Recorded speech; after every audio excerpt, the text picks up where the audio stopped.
Uma boa noite. Que a paz esteja entre nós. Muito bom estar aqui novamente nessa casa, com vocês. Muito obrigado à casa por esse convite. E um diazinho especial para a gente falar do Evangelho, para a gente falar de Kardec, né? Um diazinho que está próprio assim, para quem tem Netflix, então, para sair de casa hoje. Quem tem Netflix e micro-ondas, foi uma dureza para sair de casa, né? Mas a gente está aqui hoje, nessa casa abençoada, para falar um pouquinho sobre a doutrina dos espíritos. É muito importante a gente ter esse esclarecimento que a doutrina é dos espíritos. A doutrina, ela não é dos espíritas. Então, quando nós falamos em sobrevivência da alma, quando nós falamos em reencarnação, quando nós falamos de um assunto tipo esse que a gente vai falar hoje, da volta do espírito à vida espiritual, a gente não está falando só para quem é espírita. Porque Kardec, quando trouxe a doutrina para a gente, a intenção dele é que fosse uma ciência filosófica.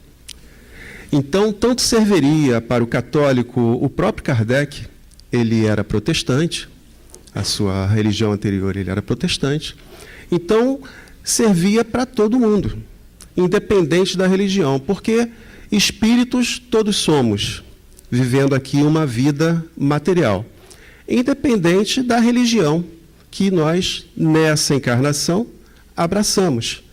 Que nessa encarnação nós abraçamos a religião espírita, que é a consequência da ciência filosófica, que é o espiritismo. E nós abraçamos essa religião aqui nessa encarnação. Não quer dizer que, numa encarnação futura, a gente possa ser católico, que numa encarnação futura a gente possa ser evangélico, que numa encarnação futura a gente possa ser até ateu.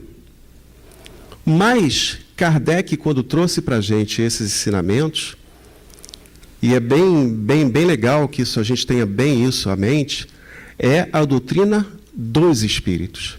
Então, tudo que a gente vai falar aqui é para todo espírito encarnado, que somos simplesmente todos nós aqui, vizinhos do condomínio Planeta Terra.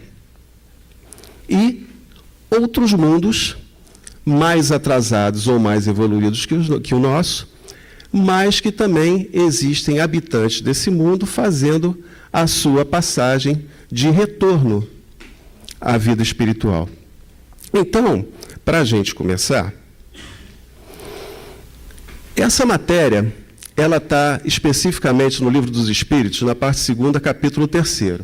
O título dela completa é Da Volta do Espírito, Extinta a Vida Corpórea, a Vida Espiritual. Então, Kardec como pedagogo, Kardec como professor, ele se esmerou nos detalhes, né? Ele não se cansava em repetir, em arguir, para que tivesse a certeza plena da resposta dos espíritos, que um pedagogo, um professor, antes de tudo, ele tem um compromisso com a verdade, antes de tudo, ele tem um compromisso com a informação bem dada, e por isso com a fonte dessa informação. Então, às vezes, ele até, meio que a gente percebe que no Livro dos Espíritos, ele até meio que cansava os espíritos. Às vezes, eles até respondiam, né? Assim, pô, tu não sabe? Você não conhece? Eu já te falei. Então, aparece assim, até meio que o plano espiritual perdia um pouquinho a paciência com Kardec, porque ele insistia mesmo que é para a gente ter a certeza realmente das respostas. Então, esse capítulo 3 é muito legal. A gente, tendo um tempo, não precisa sair daqui quando chegar em casa, amanhã no ônibus, outro dia, a gente pega, lê esse capítulo 3, que ele tem 3 partes. É a alma após a morte, ele fala da separação do corpo, da alma e do corpo, e ele fala das perturbações espirituais. Hoje, porque eu achei esse tema assim muito bacana, né, a volta do espírito à vida espiritual, para a gente abordar uma coisa muito muito específica e muito objetiva, abrangendo até o que, para a nossa doutrina, é muito clara e que não é novidade também para a nossa doutrina, vem de religiões seculares, que é a reencarnação. Então, a gente vai fazer uma saladinha aqui desses dois assuntos e eu vou me prender nesse primeiro aqui, a alma após a morte, né? Mas é muito interessante que depois a gente leia com calma as outras duas partes, que é uma coisa muito esclarecedora. Inclusive, essa leitura que a gente ganhou agora na entrada, de Emmanuel, é de André Luiz, se eu não me engano, né? É de André Luiz, uma orientação de André Luiz. Ele fala assim numa série de comportamentos, e se a gente ler a separação da alma do corpo, e ler também as perturbações espirituais que vêm a seguir, a gente vai entender que muita coisa que ele está falando aqui, se não tudo até, influencia diretamente e colabora para que esse desligamento do espírito se faça do corpo físico de uma maneira tranquila. Porque quando há esse desligamento não é uma ruptura bruta. Ele não se faz de uma maneira abrupta, não. Ele se faz de uma maneira gradual e, em alguns casos, mais rápido ou mais lentamente. Então, muitas vezes, até os espíritos assistem o seu sepultamento, assistem o seu velório. E quando a gente vê o filme Nosso Lar, né, André Luiz, quando chega e pede para visitar a família, falam para ele, olha, dá um tempo, não é por aí. E ele insiste, não vai agora, se prepare. Tudo. A gente entende por que isso.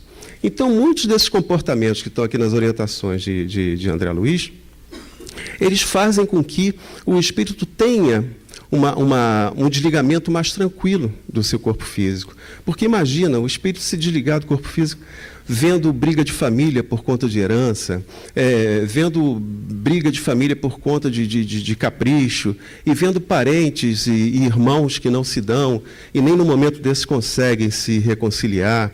Então, essas orientações, quando a gente lê as outras duas partes, a gente vai entender bem por que André Luiz dá essas recomendações, essas orientações aqui para a gente. Mas, voltando ao assunto, a gente vai se prender aqui hoje só nesse primeiro tema, a alma após a morte. E se a gente quiser fazer os outros dois também, é assunto aqui para a gente ir a noite inteira e de madrugada, porque dá para a gente detalhar bem e dá para a gente exemplificar bem cada questão que os espíritos ditam ali para Kardec. Então, no contexto da pergunta 149, os espíritos dizem ao Kardec: a alma, no instante da morte, volta a ser espírito, isto é, volta ao mundo dos espíritos, de onde se apartara momentaneamente. Então, ele já dá aqui uma dica para a gente. Aqui não é a nossa casa. Nós não somos matéria, nós não somos corpo físico vivendo uma experiência espiritual. Ao contrário, nós somos espíritos vivendo uma experiência material. Então, ele já deixa isso aqui bem apontado para a gente, que no instante da morte, a gente volta ao mundo dos espíritos, que momentaneamente a gente se apartou. Então, peraí. Então, legal. Então, se a gente volta de um local onde a gente momentaneamente se apartou, é porque esse é o nosso local. E não esse aqui, onde a gente está transitório. É como se a gente estivesse, por exemplo, morando no Brasil, estudando no Brasil, morando com nossos pais, nossos irmãos no Brasil, e ganhasse uma bolsa para estudar na Inglaterra, uma bolsa de estudos. Então, a gente se afasta da nossa família, a gente se afasta dos nossos pais, a gente se afasta do nosso lar, a gente se afasta da nossa verdadeira residência, e vai se fixar por algum tempo na Inglaterra para fazer esse curso que nós ganhamos. Então, a gente fica lá pelo período do curso e, depois que a gente termina o curso, a gente tem a opção de voltar para a nossa casa e aplicar tudo que a gente aprendeu naquele curso na nossa verdadeira vizinhança ou na nossa verdadeira pátria, vamos dizer assim. Então, Quando Kardec diz isso para a gente, quando os espíritos dizem a Kardec, Kardec diz para a gente já pensa assim, caramba, então legal, é isso mesmo. A nossa pátria verdadeira não é essa nossa pátria. A nossa pátria verdadeira é a pátria espiritual. Então é nela que nós vamos falar. Então, diz também a pergunta 150, na pergunta 150 diz os espíritos para Kardec, a alma após a morte conserva sua individualidade. Eles vão mais longe ainda, jamais a perde. Que seria ela se não a conservasse? Então, dentro desse mundo espiritual, dentro desse todo espiritual, nós preservamos a nossa individualidade. Voltando ao exemplo do curso que a gente ganhou na Inglaterra. A gente vai estudar na Inglaterra, a gente entra na faculdade, a gente faz parte da universidade, a gente faz parte da turma, a gente se submete às regras do colégio, a gente se submete às matérias do colégio, a gente se submete ao currículo do colégio, à grade curricular, e a gente se submete, e a gente se envolve, e a gente se mistura com aquelas pessoas que estão naquele colégio, ou naquela universidade, muitas delas também, às vezes, vindo de países diferentes. Então, nós não perdemos a nossa individualidade. Se eu for para lá, eu vou ser um aluno da universidade, mas eu não vou deixar de ser o Rogério. A minha individualidade está mantida, apesar de eu estar num contexto diferente daquele meu contexto de origem. A minha individualidade está mantida. De origem que eu saí para o estudo. E diz também, o conjunto dos espíritos forma um todo, constitui um mundo completo. Quando estamos numa assembleia, e aí vale o exemplo da universidade, somos parte integrante dela, mas conservamos sempre a nossa individualidade.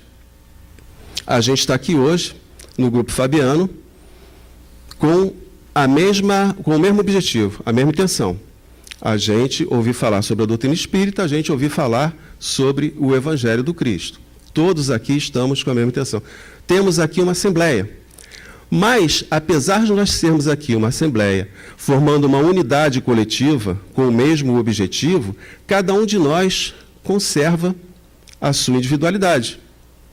Nós temos aqui um objetivo comum, nós estamos em uma assembleia, estamos numa reunião, mas, mesmo formando esse grupo, cada um conserva a sua individualidade. Esse conceito é muito importante, a gente vai ver mais à frente. A vida do espírito é que é eterna, a do corpo é transitória e passageira. Olha só, então ele complementa lá, de uma maneira muito, muito clara, o que ele falou nessa primeira aqui, olha. Que a alma, no instante da morte, volta a ser espírito, volta ao mundo dos espíritos, ele diz aqui, a vida do espírito é que é eterna, a do corpo é transitória e passageira. Então, quando a gente também, na doutrina espírita, aprende que essas nossas várias passagens são para aprendizado, essas nossas várias reencarnações são para o nosso crescimento e para a nossa evolução, nós começamos a pensar o seguinte, olha, a gente está tendo todas as dicas, que o mundo, a alma volta ao mundo dos espíritos, que a gente conserva a nossa individualidade e que a vida do espírito é eterna, do corpo é transitória e passageira. Então, uma triste notícia para todos nós. Sinto, todos nós vamos morrer. Não tem jeito. Não tem jeito. O nosso corpo físico, ele nos é dado, e isso a gente aprende na doutrina espírita, para que nós passemos com esse corpo físico experiências que acrescentem ou que nos façam, através das sensações materiais, através da nossa razão, através do nosso arbítrio, ser seres em vias de evolução e, como diz para a gente Kardec também, do átomo ao arcanjo. Então, a gente começa no estado mais primitivo e, com as nossas diversas passagens pelo plano material, a gente chega ao plano espiritual, ao plano de espírito puro.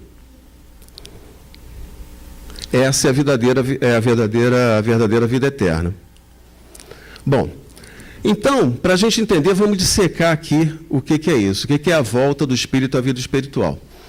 Se a gente entrar lá no Pai Google de Aruanda, esse cara não erra, né? Quando a gente tiver alguma dúvida, a gente faz aquela concentração, vai lá, chama o Pai Google e, pum, ele diz as coisas assim para a gente, né? Então, a gente chama lá o Pai Google, ele fala para a gente, o que é volta? É o ato ou efeito de retornar ao local ou ponto de partida, retorno, regresso, volta à terra natal. Olha que legal. Então, quando a gente volta, a gente fala de volta do espírito à vida espiritual, a gente fala de um retorno, a gente fala de um regresso. E Kardec já falou para a gente, anteriormente, que a verdadeira vida é a vida espiritual, que a vida eterna é a vida espiritual, que a vida corporal ela é passageira. Então aqui, ó, a gente retorna ao nosso ponto de partida, a nossa origem, a volta à nossa terra natal. E qual é a nossa terra natal? É a pátria espiritual. E, continuando no Google, o que é espírito? Diz lá o Google para a gente. A parte material do ser humano. Né? Então a gente tem matéria, perispírito e espírito. O espírito é a parte imaterial do ser humano. Individualização do princípio inteligente do universo. O estado natural do espírito é o de liberdade em relação à matéria. Olha que bacana de novo. Então, o nosso estado normal, o nosso estado, vamos dizer assim, eterno e para sempre, não é num corpo físico, não é no estado material, é no estado espiritual. Então, quando ele diz que a parte material do ser humano, nós somos a parte material do ser humano, fica muito claro que o que é matéria fica, o que é espírito vai embora. Individualização do princípio inteligente. Então é quando a gente falou aqui que a gente não perde a nossa individualidade. Então cada espírito, no todo, ele tem a sua individualidade. Ele tem o princípio inteligente, ele é individual. Mas ele também está contido no universo. Então nós fazemos parte do todo, e esse todo abrange a parte espiritual também e a parte material.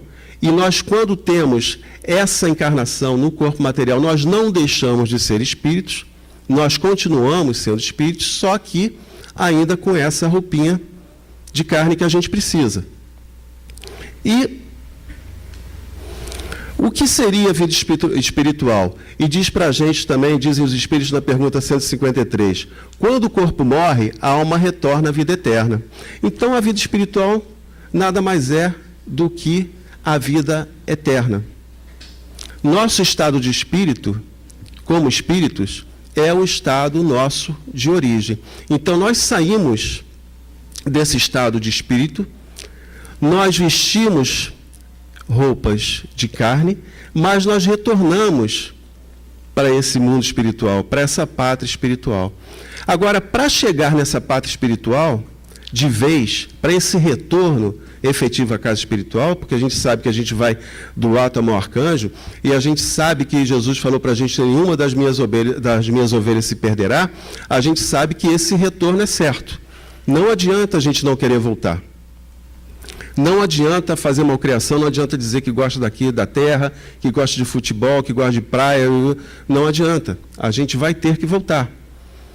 Então, como esse retorno ele é certo, e a gente sabe que esse retorno é certo, nós entendemos quantas escalas nós precisamos até voltar realmente a essa condição de ter a nossa residência novamente fixada no plano espiritual. A gente pode dar exemplos assim. Se a gente tem uma sociedade justa, uma sociedade equilibrada, e algum indivíduo nessa sociedade, ele infringe alguma lei, ele é recolhido para o sistema carcerário. Eu estou falando de um país sério, tá? Ele é recolhido para o sistema carcerário. Então ele passa um tempo nesse sistema carcerário, aí ele se educa, né, que a função do sistema carcerário é reincluir o cidadão à sociedade através da educação. O apenamento dele é para a educação, não é para a punição. Então, ele depois que ele cumpre a sua pena, ele retorna à sociedade, ele retorna à sua casa. Mas ele, porque errou, ele porque ele infringiu a lei, ele vai ter que cumprir essa pena. Então, quantas encarnações a gente passa, e a gente sabe que as encarnações são para as nossas purificações, até voltar definitivamente para o nosso lar, para a nossa pátria, para a nossa família espiritual. É muito fácil, quando a gente entende esse processo, e a gente entende também que, junto com o nosso livre-arbítrio, nos foi dada a responsabilidade de fazer uma matemáticazinha simples, que são as perdas e ganhos de atitudes positivas e negativas, que podem influenciar diretamente para que a gente tenha esse percurso, a gente tenha essa viagem mais rapidamente ou mais devagar. Então, quando a gente entende a doutrina espírita, a necessidade da reencarnação, que a nossa vida, a nossa pátria original não é aqui, que a gente vai retornar para a nossa pátria, mas a gente tem que fazer várias escalas, dependendo do nosso grau de evolução, fica fácil para a gente começar a controlar isso. E é como Santo Agostinho fazia. Toda vez que ele deitava, ele ficava pensando o que ele tinha feito de bom, o que ele tinha feito de ruim, o que ele podia corrigir. E aí ele corrigia. Então, quando a gente entende isso, a gente sabe o quanto é importante para a gente, nesse processo, a nossa colaboração também para a velocidade desse retorno. Se a gente tem nas mãos o Evangelho do Cristo, que é o nosso... É mais ou menos como se a gente comprasse algum bem, a gente tem o manual do fabricante, né? Então, tem o Evangelho do Cristo ali, nos ensinando tudo o que a gente deve fazer. Depois, porque naquele momento nem tudo ainda poderia ser dito para nós, algum tempo depois vem o Consolador Prometido e diz para a gente, olha, complementando ali, ou esclarecendo, esses são os passos. É assim que a gente deve conduzir a nossa vida. Então, olha só que belezinha. Para a gente já foram passadas para nós todas as dicas. Então, quando a gente entende isso, e quando a gente começa a, com esse conhecimento, interferir nas nossas atitudes, a gente começa a ser não só espectador do nosso destino, mas a gente também começa a ajudar no traçado do nosso destino. Quando a gente entende a lei de ação e reação, a lei de causa e efeito, aí fica mais fácil ainda, porque a gente sabe que qualquer atitude nossa negativa vai ter que ser compensada com uma atitude positiva para que ela se anule. Isso é castigo? Não, isso não é castigo. Isso é correção. Deus não castiga. Deus é um pai generoso. E o pai generoso não castiga o filho, ele educa. A educação não se faz com pressão, não se faz com educação, não se faz com dor. Ela se faz com o ensinamento, ela se faz com exemplo. Então, quando a gente entende isso, fica fácil para a gente. Então, não tem essa de castigo. Porque eu estou merecendo isso, porque eu pisei na bola. Você está merecendo sim, mas você está merecendo não é um castigo, não. Você está merecendo aprender. E se você não aprende pelo amor, infelizmente, como dizia Francisco, a irmã dor vai ter que te ajudar. Vai ter que te puxar para cima. E quando a gente começa a trabalhar isso na gente, entendendo esse processo, a gente vai facilitando essa volta do espírito em muito menos tempo para o seu país, para a sua pátria espiritual. E como é que isso se processa? Diz Kardec para a gente também, ou dizem os espíritos a Kardec, ele diz para a gente na pergunta 614, a lei natural é a lei de Deus, é a única necessária à felicidade do homem. Ela lhe indica o que ele deve fazer ou não fazer, e ele só se torna infeliz porque dela se afasta. Então, mais que isso, está tudo sendo dado assim para a gente, né, com muita clareza, né? Vamos ler de novo aqui. A lei natural é a lei de Deus. Então, existe uma lei maior, uma lei natural, a lei que rege todo o universo, a lei que rege os espíritos encarnados, desencarnados, rege a natureza, os planetas, o universo. Ela é a lei de Deus. Ela é única. Ela é uma lei única, é a lei maior. Ela é a lei que equilibra os campos gravitacionais, é a lei que equilibra as nossas sensações, é a lei que equilibra o nosso desenvolvimento, é a lei que equilibra a luz, é a lei que equilibra o sol, é a lei que equilibra o ar. Então, ela é única, é a lei natural. E a única necessária felicidade do homem. Então, Se nós seguirmos a lei de Deus, nós não precisamos de nenhuma outra lei. Ela é completa, ela é única, ela é o todo.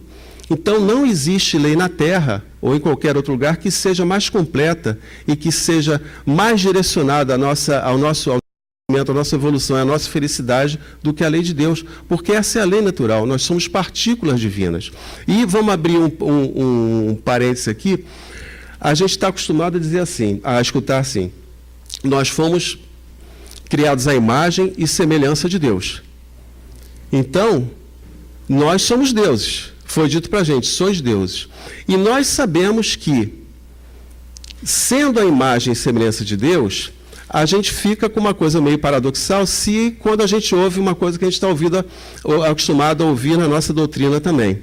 Nós fomos criados simples e ignorantes. A gente para e pensa assim, poxa, peraí, como é que eu posso ter sido criado à imagem e semelhança de Deus, se Deus não é simples e ignorante? E agora a gente tem essa afirmação, que nós fomos criados simples e ignorantes. E quando a gente lê também todos os livros de Kardec, nos ensinando todas essas passagens. Quando a gente lê o Evangelho interpretando o Evangelho, não ao pé da letra, mas tirando dele uma interpretação e adaptando ao nosso entendimento hoje, que é um entendimento diferente daquela época.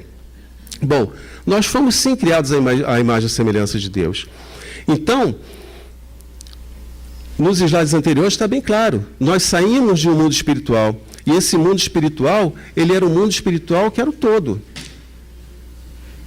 E esse mundo espiritual é Deus. Então, quando a gente, e pelo nosso livre-arbítrio, pela graça do livre-arbítrio, e quando a gente também, seguindo lá a alegoria de Adão e Eva, a gente sofre o pecado original, esse sofrer o pecado original não é nada mais, nada menos do que a gente exercer o nosso livre-arbítrio ao contrário da lei de Deus, a gente exerce o nosso livre-arbítrio para ser contrário à lei de Deus, a gente sofre essa retração.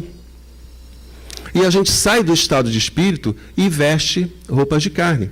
E a gente aprende que as encarnações, e aí tem outra pergunta no Livro dos Espíritos também, quantas encarnações seriam necessárias para a gente? Nenhuma. Ou apenas uma. Depende de cada um. Então, quando a gente tem essa retração, quando a gente veste essas roupas de carne, a gente traz como substância divina, e a gente continua sendo a imagem e semelhança de Deus, a gente traz imanente essa centelha divina, esse conteúdo divino. Por isso que muitos sabiamente os orientais se cumprimentam com o Namastê, que é o Deus que existe em mim, saúda o Deus que existe também em você, porque todos nós temos esse Deus imanente. E esse Deus imanente, ele se completa nessa parte espiritual, ele se completa nesse todo, quando a gente encontra o Deus transcendente. E esse Deus transcendente é o Deus que está em tudo. Então, o nosso Deus imanente, a nossa imanência divina e a transcendência divina, elas são uma coisa só. Elas formam esse todo.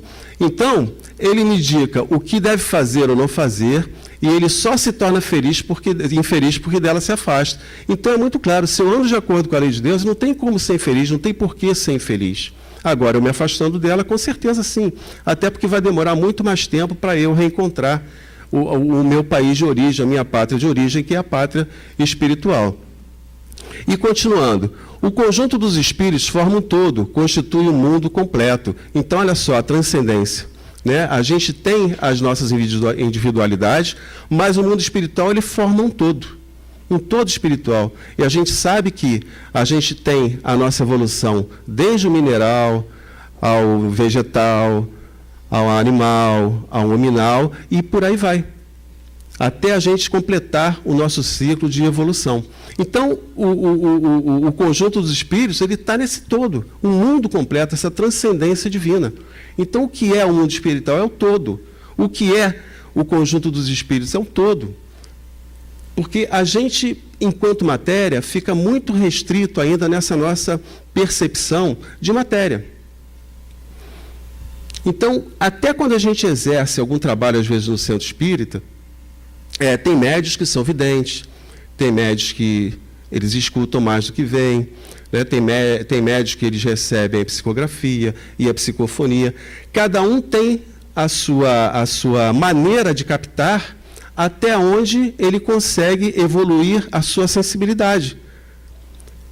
Então, para a gente ainda matéria, fica difícil para a gente imaginar isso. Porque para a gente fica fácil a gente ver mesa, cadeira, pessoas, árvores, mas essa concepção de mundo espiritual, ele é simplesmente o todo. Ele abrange tudo, tudo, na transcendência e na imanência divina. Então, raciocinando, o todo seria a lei. Essa lei que equilibra os planetas, essa lei que rege todo o universo, essa lei que nos conduz dentro do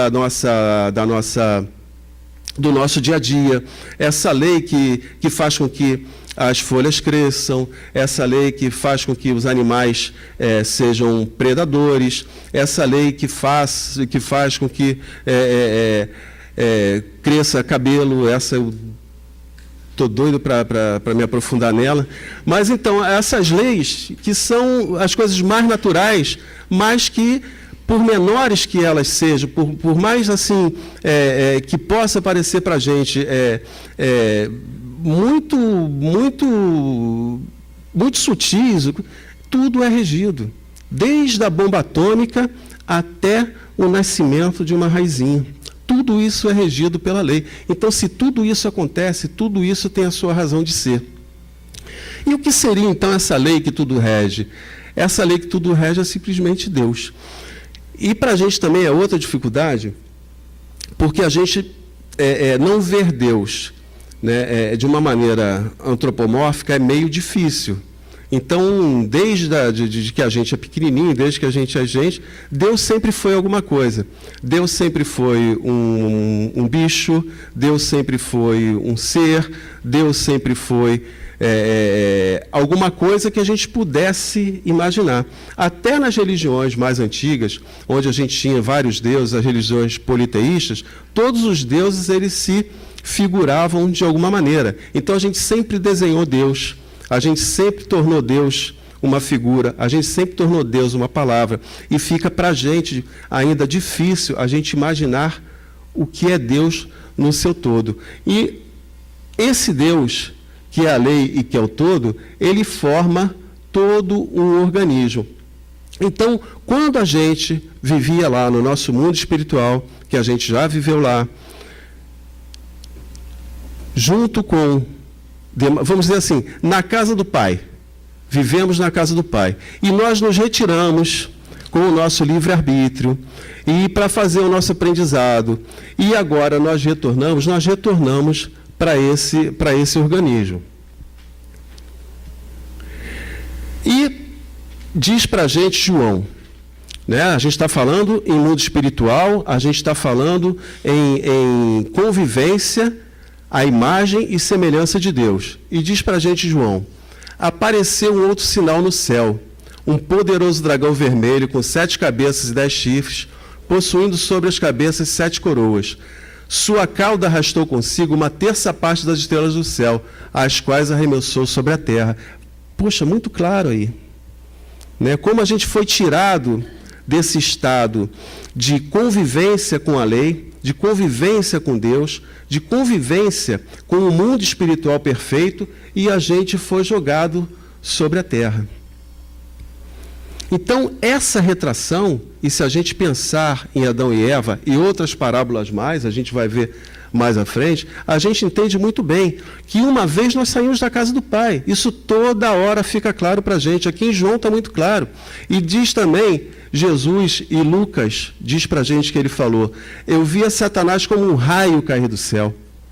Então, Satanás aí no caso, o emprego dessa palavra, a origem dessa palavra, o entendimento dessa palavra é o inimigo da lei. Satanás é o inimigo da lei. Então, no momento que você infringe a lei, no momento que você vai contra a lei divina, no momento que você precisa reencarnar, que você precisa colocar roupas de carne, você cai do céu. Você sai desse plano divino, você sai desse plano superior e você vem jogado sobre a terra para fazer a sua cura. Para fazer. Então, a gente às vezes até fala, né? O nosso planeta aqui, ele às vezes é hospital, às vezes é escola e às vezes é presídio, às vezes é até hospício. né, de tanta coisa que a gente passa aqui, de tantas provações, de tanta coisa que a gente vê, e são coisas que a gente tem que lidar para fazer o nosso crescimento. Então, quando a gente é arremessado sobre a terra, e quando esses valores divinos, eles se retraem, o que era espírito vira matéria. O que é liberdade vira escravidão nesse corpo. O espírito, ele é livre. E quando nós adquirimos a matéria, nós ficamos escravos desse corpo. Nós ficamos escravos de leis sociais, nós ficamos escravos de leis que são inferiores à lei divina. Nós ficamos escravos da injustiça. Ao invés de conhecimento, nós, com o nosso esquecimento, com essa nossa queda, nós adquirimos aqui a ignorância. Aí sim, nascemos simples e ignorantes. Nós fomos criados simples e ignorantes quando nós sofremos essa retração.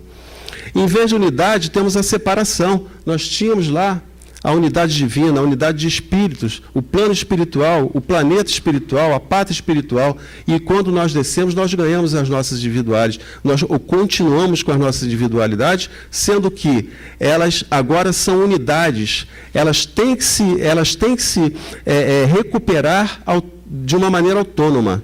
Então, cada um vai ter que cuidar de si. Cada um vai ter que ver o seu lado, cada um vai ser o construtor do seu próprio destino. E, ao invés de vida eterna, a gente conheceu a morte. E disse Paulo para a gente, o prêmio do pecado é a morte. Então, a vida eterna, que a gente não precisaria deixar de ter, a gente não tem mais, e a gente tem a morte, por conta dessa nossa necessidade de passar por várias ocasiões e várias situações de encarnações diferentes, em roupas de carne, para que a gente possa fazer essa nossa recuperação, esse nosso retorno. E ao invés de consciência, a gente adquiriu a inconsciência. E mais inconsciência do que a gente vê hoje é impossível, parece impossível. Que a gente está chegando num ponto que parece que ser honesto, que parece ser certo, correto, é vergonhoso. Né? Às vezes a gente fica até com vergonha de assumir alguma atitude. Né? Outro dia eu estava vendo na televisão um catador, ele achou uma carteira, devolveu a carteira, e numa atitude muito nobre, muito legal, um grupo de pessoas se reuniu e deu 10 mil reais para essa pessoa como retribuição pelo gesto dele. O que devia ser um gesto absolutamente normal. Né? A gente achar algo que não nos pertence e devolver, devia ser a atitude mais natural possível. Mas a gente chegou num ponto de tanta inconsciência, de tanta perturbação, que passa a ser um ponto fora da curva. Então, achar uma coisa que não é minha e devolver é uma coisa... legal, ele ganhou lá o dinheirinho bacana, reconheceu a atitude dele, porque essa sociedade que a gente vive hoje é de uma inversão de valores muito grande. E a gente vê, não precisa nada, a gente olha para o nosso cenário político, a gente vê que inversão de valores. Né? Como as pessoas que estão ali para lutar pelos interesses da população, pelos interesses das pessoas que elegeram, pelos interesses de uma sociedade mais justa, uma melhor educação, eles estão ali para lutar por, não todos, é óbvio, mas a grande maioria, vendo o próprio lado, para encher o bolso.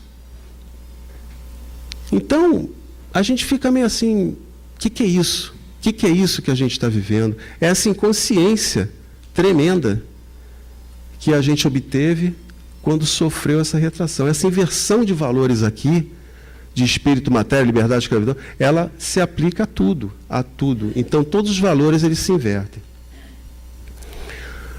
Mas Deus é um Pai amoroso. Ele é amor.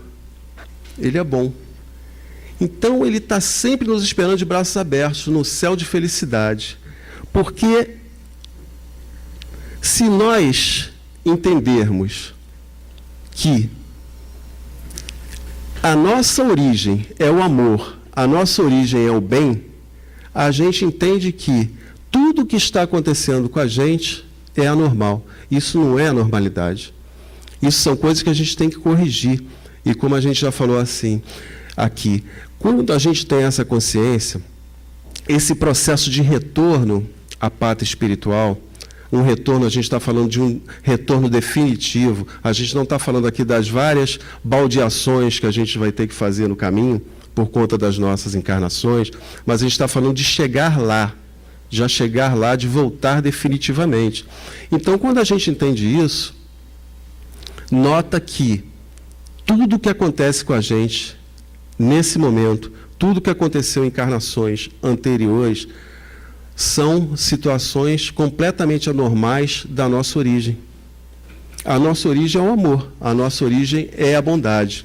Então, continuando, o ser é do céu, casa paterna, só vê a terra, a esta terra estranha, por livre e espontânea vontade. Porque, voltando à parábola, ou alegoria de Adão e Eva, foi dito para eles, ó, não comereis o fruto dessa árvore. Então, pela sua livre e espontânea vontade, eles infringiram. E aí, a gente está aqui até hoje. Né?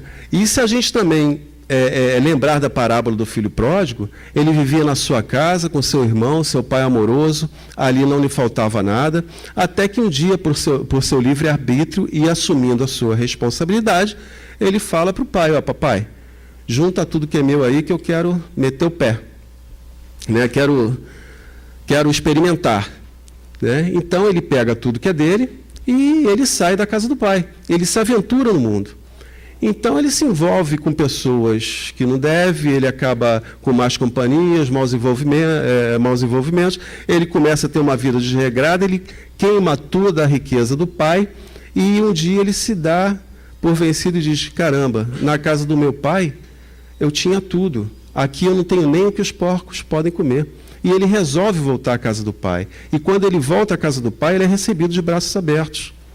Então, o pai bondoso, ele nunca perde o seu filho, ele nunca perde, ele sempre quer que seu filho retorne, ele faz de tudo para o seu filho retornar. E esse filho um dia acorda e volta realmente para a casa do pai.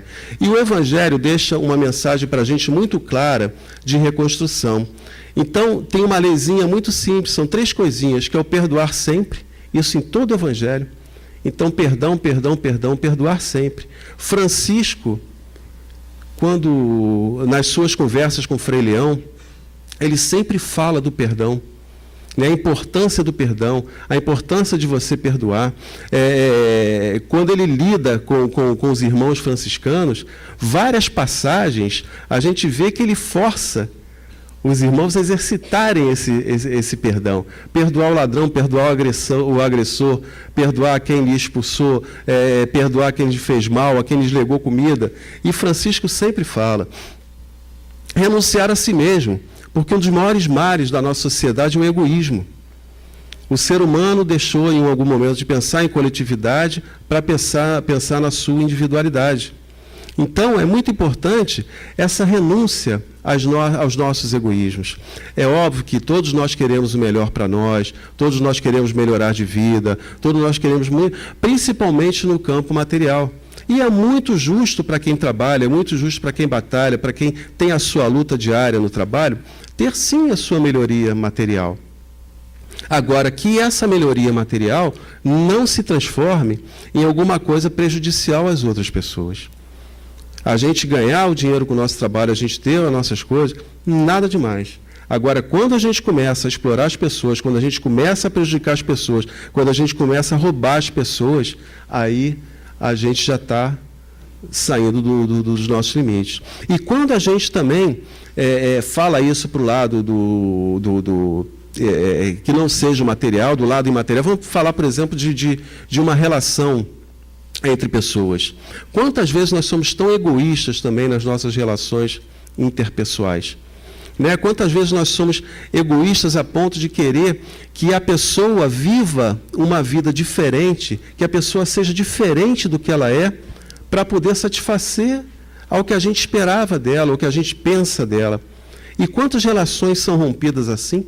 Né? Quantas relações são terminadas por conta disso, da pessoa fazer ou projetar na outra uma coisa e essa coisa não ser o que realmente ela é. E a gente fala isso para filho, a gente fala para cônjuge, a gente fala para amigo, a gente fala para patrão, a gente fala para empregado, em todas as relações interpessoais. Então, a gente renunciar a gente e começar a pensar, porque todas as vezes que a gente se aborrece com alguém, a gente pensa que a outra pessoa está errada. Né? Porque quando a gente, às vezes, desce no elevador, dá de cara com o síndico, fecha a cara e diz, pô, esse cara é chato, né? Por quê? Será que ele não perturbou a gente ali porque a gente infringiu as leis ali do condomínio? Então, a gente tem que começar a pensar nisso, né? Sair desse nosso mundo e ver até que ponto a gente está sendo justo com as outras pessoas. Então, essa renúncia da gente não é só renunciar no plano material, é renunciar no plano afetivo também, no plano material. Então, todos os tipos de egoísmo, eles são muito prejudiciais. E amar os inimigos. Isso Jesus já deixou para a gente o mandamento como o mais importante. Amar o próximo para ti mesmo. Ele não falou, ama os teus amigos. Ele falou, ama o próximo.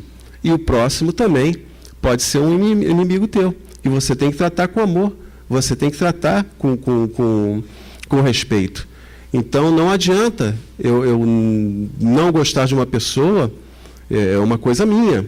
Agora, o mínimo que eu posso ter por essa pessoa é respeito. É uma pessoa que é uma mãe, uma pessoa que é um pai, uma pessoa que é, acima de tudo, um ser humano. Então, primeiro, quando a gente começa a ter essas duas noções aqui, de perdoar sempre e de renunciar ao nosso egoísmo, a gente passa a ter muito menos inimigos. Então, já uma coisa leva a outra e já fica muito mais fácil para a gente essa terceira aqui, olha. Agora, mesmo assim, persistindo, a gente tem que vencer isso. Porque quando a gente carrega isso para depois, a gente volta com essas correntes. Então, a gente até desfazer isso aqui, olha, e age encarnação. Né? Então, depois, essa pessoa que é teu inimigo, essa pessoa que você não gosta, essa pessoa que você não se entende, amanhã ou depois você vai ter que voltar como filho dela, ou como pai dela, ou mais ainda, como avô, a coisa mais carinhosa do que a relação de neto e avô, né? Para você poder ter ali esse carinho, para você poder ter ali esse amor por essa pessoa. Então, quando a gente puder corrigir, quando a gente puder, tudo que a gente puder fazer aqui de imediato, ele vai facilitar essa nossa viagem de retorno. Então, aqui, dos espíritos puros, dos que, tendo atingido a perfeição, não estão sujeitos a sofrer mais prova alguma. É a felicidade eterna. Isso os espíritos dizem para Kardec na pergunta 153. Então fica muito claro aqui, olha, dos espíritos puros. Então a gente já passou por todas essas provações. A gente já atingiu a perfeição através das nossas reencarnações. E nasce, morre, nasce, morre, nasce, morre, nasce, morre, até ser preciso. Até quando for preciso para a gente corrigir. Se a gente pegasse um copo aqui, por exemplo, né, um copo, e a gente tivesse no fundo desse copo lama, né, a gente tem ali um copo com lama. À medida que a gente vai jogando água pura, a água vai se misturando com a lama, vai enchendo o copo, aquela lama vai ficando cada vez mais diluída, a gente vai colocando água pura, ela começa a transbordar, vai chegar um momento que no copo você só vai ter água pura. Aquela lama já era, foi embora. Então é isso aqui, ó. É o atingimento da perfeição. Não estão sujeitos a sofrer mais prova alguma. É a felicidade eterna. Então a gente chegou naquele ponto de retorno à pátria espiritual, né? O retorno do espírito à vida espiritual.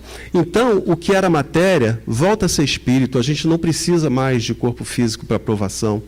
O que era escravidão virou liberdade. O espírito tem a liberdade. O espírito não fica preso a nada. Ele não precisa mais ficar preso a nada.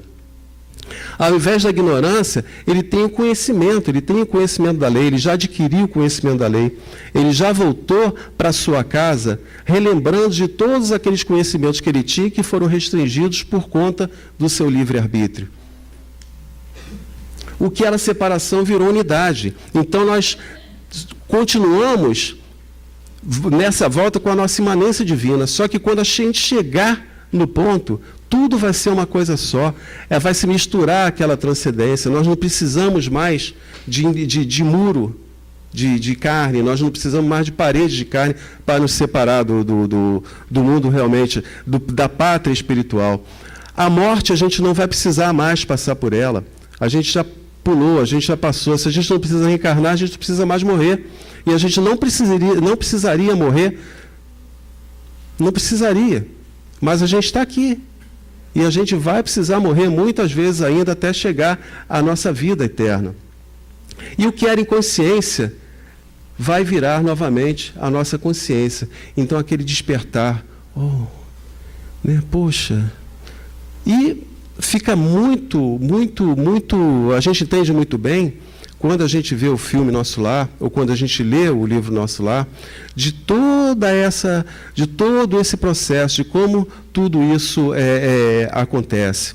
Então, amigos, assim, para a gente fechar, é muito interessante esse capítulo 3, é muito legal a gente ler o capítulo 3, como se processa, né, como esse processo da separação da alma e do corpo, quais são as perturbações espirituais que o espírito, depois que ele sai do corpo físico, ele tem. Agora, o importante, assim, o que é legal da gente sacar desse capítulo é como a gente pode contribuir, como a gente pode acelerar esse retorno, né? essa nossa volta do espírito ao mundo espiritual. A gente entendendo que a gente só vai voltar para a verdadeira pátria espiritual quando nós formos novamente espíritos puros. E essa purificação, aquela do copinho que eu falei com lama, vai depender da velocidade, da qualidade da água que a gente joga nesse copo para fazer a purificação. Então, amigos, assim, com essa noção, enxergando, né, que nós não precisamos assistir simplesmente a tudo que acontece com a gente, botar a culpa no destino, que a gente pode interferir, entendendo que o nosso futuro está nas nossas causas que nós lançamos hoje, no universo, na nossa evolução, nós temos total condição de influenciar nesse processo, de ser participantes desse processo. E entendendo isso, nós entendemos que, como ovelhas do Cristo, que não nos perderemos, nós podemos facilitar muito o trabalho do nosso pastor, para que nós sejamos novamente recolhidos e que possamos fazer novamente parte desse rebanho do Pai, na sua casa, na nossa pátria, na nossa pátria de origem, que é a pátria espiritual. Muito obrigado e muita paz.